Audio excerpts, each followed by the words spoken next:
Meus irmãos e minhas irmãs, vos saúdo com a paz do Senhor. Sou o professor Gesiel e este é o seu canal EBD em Ação. Um canal feito especialmente para você, para abençoar a sua vida com subsídios, com os comentários. Agradeço a você inscrito. E você que está chegando agora, bem-vindo ao canal. Inscreva-se e tenha acesso à playlist com os demais comentários das lições passadas. O tema de hoje, nós estaremos falando sobre coragem em meio à perseguição. Os jovens também precisam ter a coragem em meio às perseguições. Paulo, ele alertou tanto a Timóteo quanto a Tito, que eram jovens pastores, Timóteo bem jovem ainda, e sempre alertado a ter coragem, a enfrentar as coisas de cabeça erguida, e caminhar marchando, olhando para o nosso alvo. As tribulações sempre vêm. As adversidades na vida do cristão, sejam eles jovem e adulto, elas sempre estão presentes. O cristianismo ele não é um mar de rosa e as pessoas não vivem na ausência de tribulação. Do contrário, nós vivemos uma vida de luta, muita luta.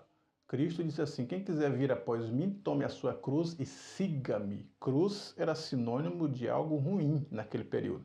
Era sinônimo de algo que não era algo normal. Cruz, só morria na cruz aqueles que eram os bandidos de maior periculosidade, mortos pelo Estado, porque não tinham mais condições, era a pena de morte. E agora Cristo fala de cruz, significa que o cristianismo ele não é somente flores, nós temos sim muitas lutas. Agora, a diferença é que as lutas elas vêm acompanhadas de vitória. Todas as lutas, vitória.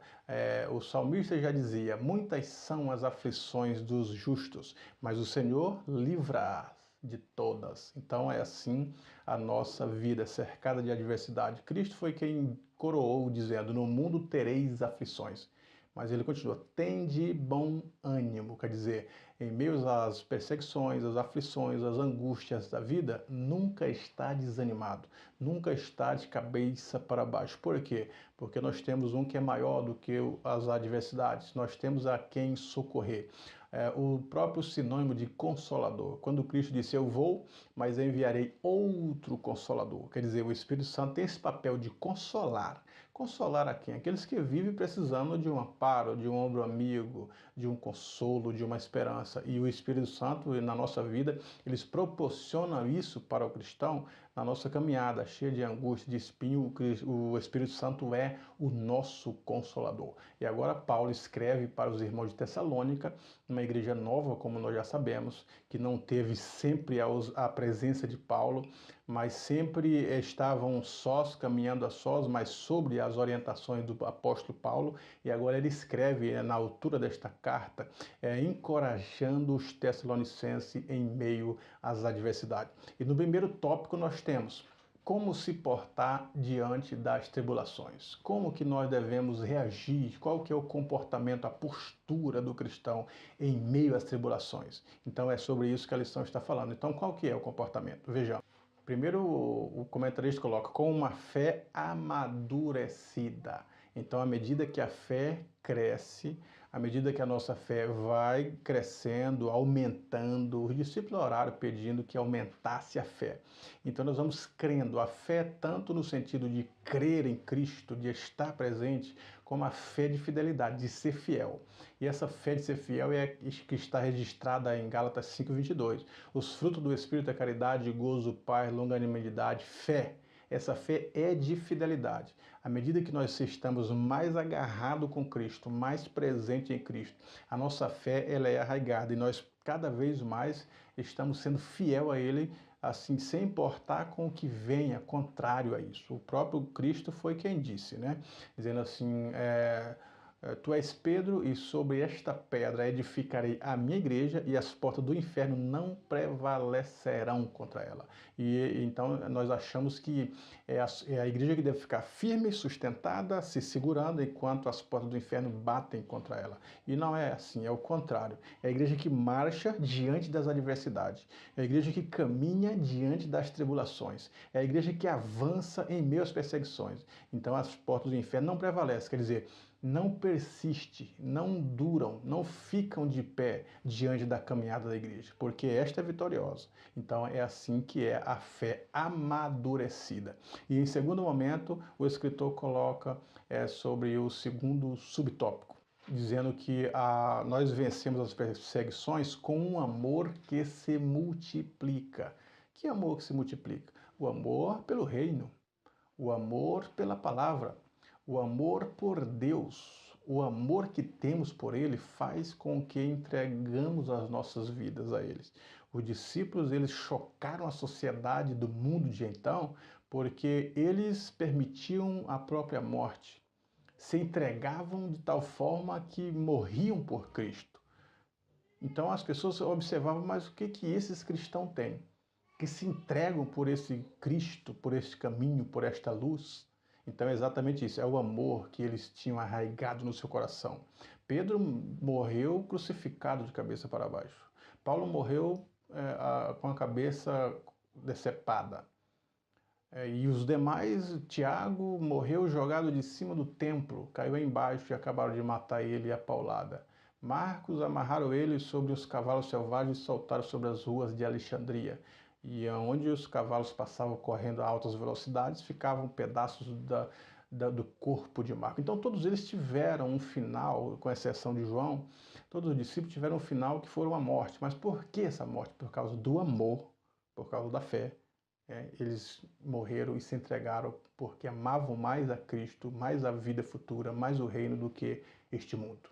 E em terceiro lugar, como vencer as tribulações com uma paciência. Que paciência que é essa? Paciência inspiradora. Então, em terceiro lugar, é a paciência inspiradora. Precisamos ser pacientes, ser longânimo.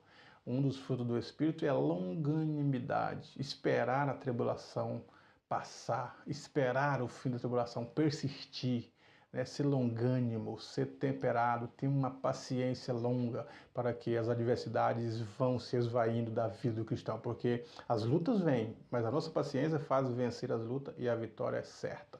E o segundo tópico é o que esperar em tempo de tribulação. Esperar o quê? O que nós esperamos em tempo de tribulação? Esperamos que a tribulação converta-se em instrumento de nossa fé. Instrumento ou testemunho de nossa fé. Então a tribulação ela serve para isso. Vem a tribulação e a nossa fé ela dá testemunha que nós temos uma vida pautada em Deus. Então ela vai se convertendo. A tribulação nós tiramos proveito, tiramos lições. O apóstolo Paulo escreveu para a igreja de Roma, que estava passando por essas adversidades, dizendo que a tribulação produz a paciência. E a paciência produz a experiência. E a experiência produz a esperança. E a esperança não traz confusão. Por quê? Porque o amor de Deus está derramado em nossos corações. Então é nesse aspecto que vamos vencendo as tribulações. E ainda em segundo tópico, que esperar em tempo de tribulação? Que a justiça seja exercida diante dos inimigos, né? Que a justiça de Deus seja exercida. Então quando nos impõe injustiça sobre os cristãos, muitos cristãos morreram injustiçados. Morreram simplesmente porque eram cristãos, porque tinham uma fé arraigada em Deus, porque dava o testemunho do caminho. Então esperar que Deus é quem vai vingar, quem Deus é quem vai fazer justiça sobre aqueles que estão impondo as injustiças. E o tempo chega, o tempo vem sobre os ímpios, né? A Bíblia diz assim que Deus não tem prazer na morte do ímpio. E chegará o dia que Deus pedirá conta de todos. Então, para essas pessoas que causam injustiça para a obra de Deus, o tempo dele chegará.